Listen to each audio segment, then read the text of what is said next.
يا أيها الذين آمنوا صلوا عليه وسلموا تسليما الله رب العالمين بلن إن الله وملائكته إن الله أوشي أبي الله وملائكته এবং আমার আসমানের ফেরেশতারা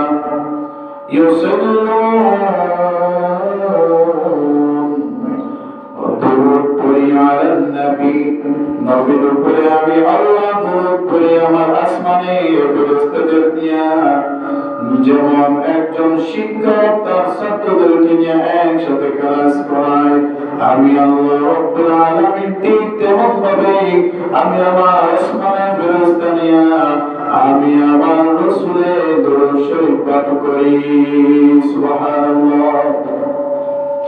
এই যে আল্লাহ রাব্বুল আলামিন বললেন আমি আমার আসমানের ফেরেশতা নিয়ে আমার নবীর উপর আমি দরুদ পড়ি। এই দরুদ যদি কোনো মানুষের অন্তরের মধ্যে থাকে দিন রাত যুগের সময় পায় মানুষ ঘুমানোর সময় ঘুমানোর মুহূর্তে নামাজের উদ্দেশ্যে মুসলমান মসজিদের মধ্যে আসতেছে, নামাজ পড়তে বাড়িতে কেউ ওযু বানাইয়া আসতেছে, আসার সময় মুখ বন্ধ করে জবান বন্ধ করে কেমনে মসজিদের মধ্যে যায়। এই ফাঁকা সময় যতটুকু পাই ওই সময়ের ভিতরে আমি যদি রাসূলের দরুদ পড়ে কেমন হয়। অবশ্যই তুমি যদি মসজিদে আসার সময় আস্তে আস্তে দরুদ পড়ো, আযান শেষ হয়ে গেছে আপনি সুন্নাত পড়লেন, সুন্নাত শেষ করে জামাতের সময় 5-10 মিনিট একামা আছে, ওই সময় পাইলেন ওই সময় ভিতরে যদি রাসূলের দরুদ অন্তরের মধ্যে রাখেন দরুদ সালাম যদি সব সময় অন্তর দিয়ে পড়তেই থাকেন, জবান দিয়ে পড়তেই থাকেন। নামাজ শেষ হয়ে গেল আপনি তাসবিহ করলেন, মুনাজাত করে দিলেন, নামাজ শেষ করে পড়লেন আমার রাসূলের উপর দরুদ শরীফ পাঠ করেন, নামাজ একবার শেষ করে বাড়ির মধ্যে চলে যাইবেন। হাঁটতে হাঁটতে আপনি রাস্তা দিয়ে যাচ্ছেন, যান সমস্যা নাই, দুনিয়াবি চিন্তা ভাবনা করার জন্য তো আপনার অনেক সময় পড়ে আছে। যাইতে যাইতে রাস্তায় যতটুকু সময় পান ওই সময়টুকু আমার রাসূলের দরুদ পড়ে কাটাইয়া দিন। এইভাবে যদি সব সময় রাসূল সাল্লাল্লাহু আলাইহি ওয়াসাল্লামের দরুদ যদি মুসলমান পড়ো, মুসলমান সব মানুষের কথা বলি না, নদী পথে নৌকা চালাও, ওই মাঝি সব সময় রাসূলের দরুদ পড়তো, মানুষকে নৌকা দিয়ে পার থেকে ওপারে নিয়ে যেত। নদী পথে নৌকা চালায় মাঝি ভাইয়ের অন্তরের মধ্যে কিন্তু রাসূলের দরুদ, জবানের মধ্যে রাসূলের দরুদ। একদিন মাঝি ভাই এইভাবে তাআমুল করতেছে, নদীর মধ্যে তো মাছ বসবাস করে, একটা মাছ রাসূলের দরুদ শোনার জন্য নৌকাকে সবসময় ফলো করতো, নৌকা যেই দিকে যায় মাছ তো সেই দিকে যায়, আর ওই মাছটা নিজের বাসায় রাসূলের দরুদ পাঠ করতে থাকে সুবহানাল্লাহ। একদিন জেলে ওই নদীর মাছটা ধরে নিল, বাজারের মধ্যে বিক্রি করার জন্য নিয়ে গেল। অমনি সৌভাগ্য বলো সিদ্দিক সিদ্দিক রাদিয়াল্লাহু তাআলা বাজারের মধ্যে গেলেন, দেখলেন এত সুন্দর একটা মাছ দেখা যায়। সিদ্দিক আকবর আবু বকর সিদ্দিক রাদিয়াল্লাহু তাআলা বললেন আগের পরে কিছু আমার কাছে দেখাচ্ছি, আমি আবু বকর ওই মাছটা বাড়ির মধ্যে দিয়েছি, আমি কিনে নেই, আর আমার আখির জামানের নবী, আর আমি আমার রহমতুল্লিল আলামিনকে মাছটি দাওয়াত খাওয়াবো। আবু বকর দিলের কেমন তামান্না, শুধুমাত্র মাত্র বাজার থেকে একটা মাছ কিনতে পারেন নাই, তার আগে চিন্তা কি ওই মাছ দিয়ে আমি আমার রসুলকে দাওয়াত খাওয়াবো। মাছটা যখন কিনে নিলেন, কিনে নেওয়ার পরে বাড়িতে বিবি করলেন, বিবি আমি বাজার থেকে একটা বড় মাছ নিয়ে আসলাম, ওইটাকে ভালো করে বানাও, ভালো করে কাটো, ওইটা ভালো করে রান্না করো, কেননা আজকে আমি আমার দুই জাহানের বাদশাহ নবী কামলিওয়ালাকে দাওয়াত খাওয়াবো। তুমি মাছটাকে রান্না করো, আমি যে আমার নবীকে দাওয়াত দিয়ে আসি। সিদ্দিক আকবর আবু বকর সিদ্দিক রাদিয়াল্লাহু তাআলা আনহুমা আমার রাসূল দরবারে হাজির ডাকতে বলেন, লাব্বাইক ওয়া সাদাক ইয়া রাসূলুল্লাহ, ইয়া রাসূলুল্লাহ, ইয়া হাবিবাল্লাহ। আমি আবু বকর আজকে বাজার থেকে একটা মাছ কিনে নিয়ে আনলাম। আমি আমার নবীকে বললাম, মাছটা ভালো করে বানাও, মাছটা ভালো করে রান্না করো। আর আমি আবু বকর অনেক খুশি হয়ে বলি, ইয়া রাসূলুল্লাহ, আপনি যদি আমার বাড়িতে দাওয়াত খাইতে যান, আমার রাসূল বলেন, শোনো আবু বকর, তুমি যে দাওয়াত দিলা সেই দাওয়াত আমি রাসূল গ্রহণ করে নিলাম। কেননা দাওয়াত দেওয়া হলো সুন্নাহ, দাওয়াত গ্রহণ করা হলো সুন্নাহ।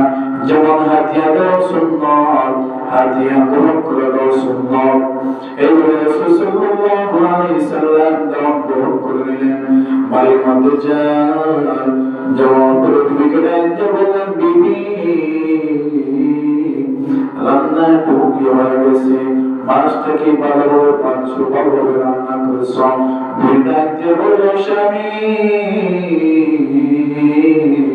আমি তো মাছটুকু বানাইলাম, যখন আমি আগুনের উপরে যখন দিলাম, আমি যখন একটা পাত্রের মধ্যে কড়াইয়ের মধ্যে দিয়ে দিলাম, এমন দেখা যায় আগুন তো ঠিক মতোই আছে, তেলটাও ঠিক আছে, কিন্তু মাছটা তো উপরে তাজা থেকে যায়।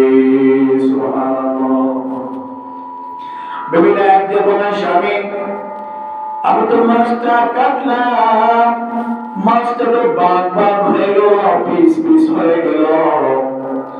মাছটা যখন আমি কড়াইয়ের মধ্যে দিলাম, মাছটা তো মরে যাবে, কাটার পরে তো মরে যায়, কিন্তু আমি আগুনের তাপ পাই, আগুনের তাপ পাওয়ার পরে ওই মাছ নড়াচড়া করি। সুবহানাল্লাহ। আবু বকর বললেন, এই বিষয়টা কি? এমন একটা হাকিকতের মধ্যে পড়ে গেলাম।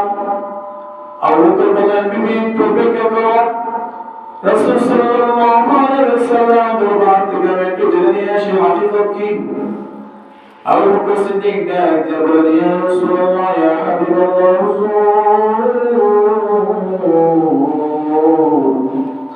আমি যে মাছ নিয়ে এসে আপনাকে দাওয়াত দিলাম, ইয়া রাসূলুল্লাহ, ইয়া হাবিবাল্লাহ, ওই মাছটাকে আমার বিবি ঠিক মতো কাটছিল, আমার বিবি রান্নার মধ্যে বসাইল, মাছটা পাঁচ পাঁচ পিস পিস হয়ে গেল, তারপরে মাছটা যেন নড়াচড়া করে। ইয়া রাসূলুল্লাহ, একটু বলুন না হাকিকত কি? আমার রাসূল বললেন, ঠিক আছে আবু বকর, তোমার বাড়িতে চলো। মাছটা যখন হাতের মধ্যে নিলেন, মাছ যখন বাঁক বাঁক অবস্থায় আমার রাসূলের হাতের মধ্যে নিলেন, নিয়ে বললেন, আবু বকর শোনো, এই মাছ যে দুনিয়াছি আপু, এইটা তো জাহান্নামের যে আগুনের প্রথম কালার ছিল সাদা, ওই সাদা আগুন থেকে আল্লাহ রাব্বুল আলামিন ৭ বার জান্নাতের পানি দিয়ে ধুইয়া ভালো করে একটু ঠান্ডা করে নরমাল করে দুনিয়ার জমিনে দিলেন। আবু বকর এত নরমাল আগুন যদি পোড়াইতে না পারে, আবু বকর শোনো, জাহান্নামের যে আগুন আল্লাহ রাব্বুল আলামিন ৭ বার ধুইয়া দিলেন সাদা, ওই সাদা আগুনটাকে আল্লাহ রাব্বুল আলামিন পোড়াইতে পোড়াইতে বানাইলেন ৭০,০০০ বছরে। জাহান্নামের আগুনের কালার হইল লাল।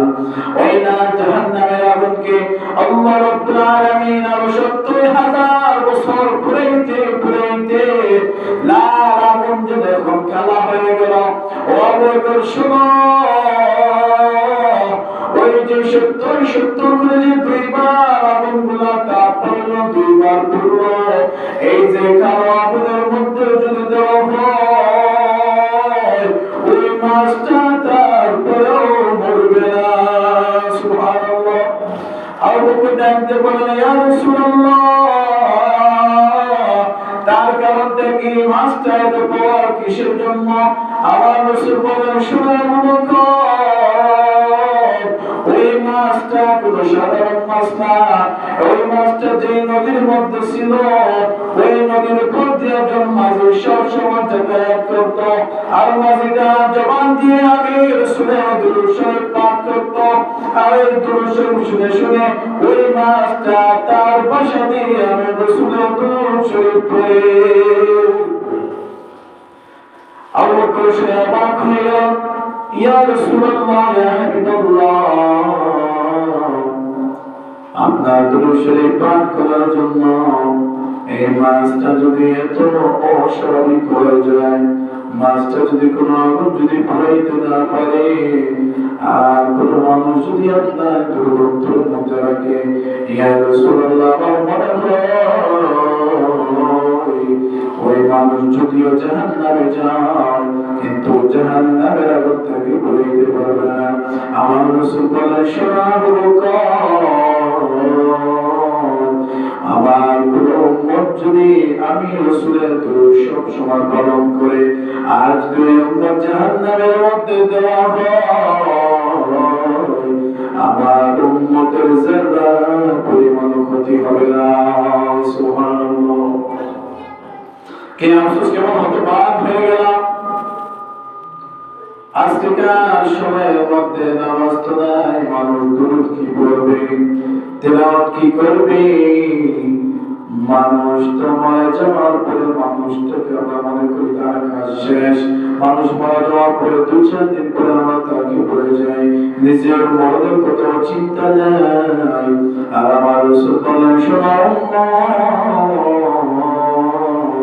যদি তোমার কোন মুসলমান ভাই মারা যায়, যদি কোন মানুষ মারা যায়, তাহলে তার যে মরণ হইল তার মরণ দেখে তুমি তার মরণ দেখে দেখে তোমার মৃত্যুর যন্ত্রণার কথা মনে করো, তুমি ওখান থেকে মৃত্যুর সবকটা গ্রহণ করে নাও, যে একদিন আমিও মরে যেতে হবে, আমি একদিন মরতে হবে। আমার মুসলমান ভাই যেমন মরলো আমাকে তেমন ভাবে যেতে হবে। আমি জানি না সেই সময় আমি আমার জীবনের জন্য তত্ত্ব থাকবো কিনা, জীবনের মায়া মহ ত্যাগ করতে পারবো কিনা। আমি তো জানি না সেই সময় আমি আমলদার থাকবো নাকি বদগার থাকবো, সেটাও জানি না।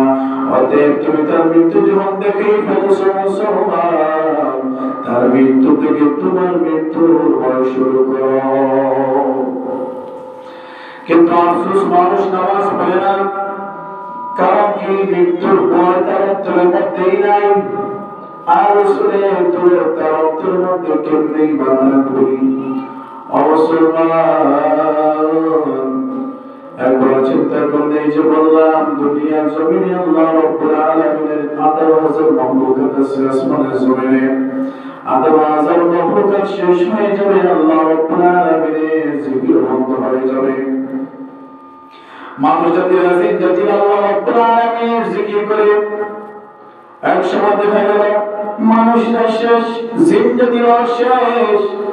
ওই যে আল্লাহ তাআলা বললেন, কুল্লু মান আলাইহা ফান, ওই যে দুনিয়া বন্ধ হয়ে গেল, দুনিয়া ধ্বংস হয়ে গেল, দুনিয়ার জমিনে কোনো কিছু অস্তিত্ব নাই, যেন কিয়ামত হয়ে গেল, আসমানটা ভাগ হয়ে গেল। ইযাস সামাউ ফাতারাত ওয়া ইযাল কাওয়াকিবু তাসারাত। আল্লাহ বলেন, যে সময় কিয়ামত হয়ে যাবে ওই সময় আসমানটা ভাগ হয়ে চূর্ণ বিচূর্ণ হয়ে মাটিতে পড়ে যাবে। সব কিছু যদি শেষ হয়ে যায়, সব কিছু যদি লন্ডভন্ড হয়ে যায়, আসমান জমিন যদি ধ্বংস হয়ে যায়, তাহলে আল্লাহ রাব্বুল আলামিনের জিকির কে করে? কেউ তো নাই, সবাই শেষ হয়ে গেল। শেষ পর্যন্ত সাইয়েদুল ফেরেশতা রাব্বি জিবরাইল, মিকাঈল, ইসরাফিল, আজরাইল যখন একজন একজন করে তিনজনের জানাজার কবজ করে নেবেন আল্লাহ বলে শেষ পর্যন্ত আজকে ডাক দিয়ে বলল সমাজ তুমি তো সব প্রকার জান কেড়ে নিলা, এখন আর জীবিত কে আছে? আজরাইল বললেন আবু কামর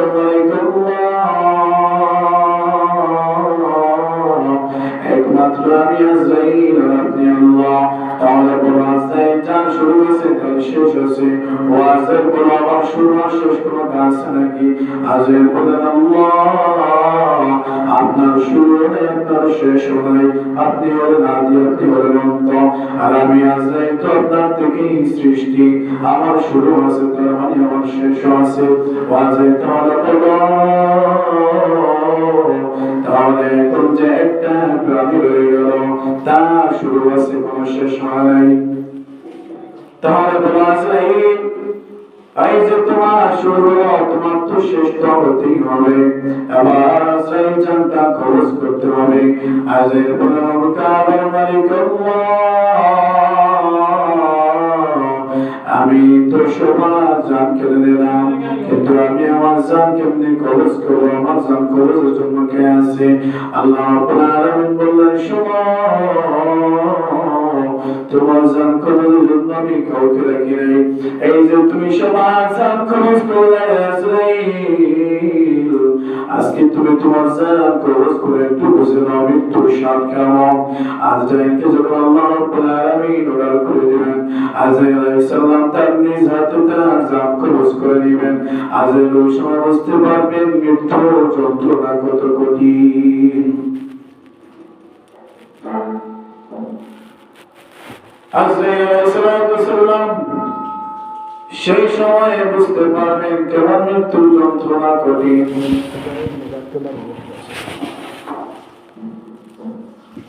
আজরাইল আলাইহিস সালাম সেই সময়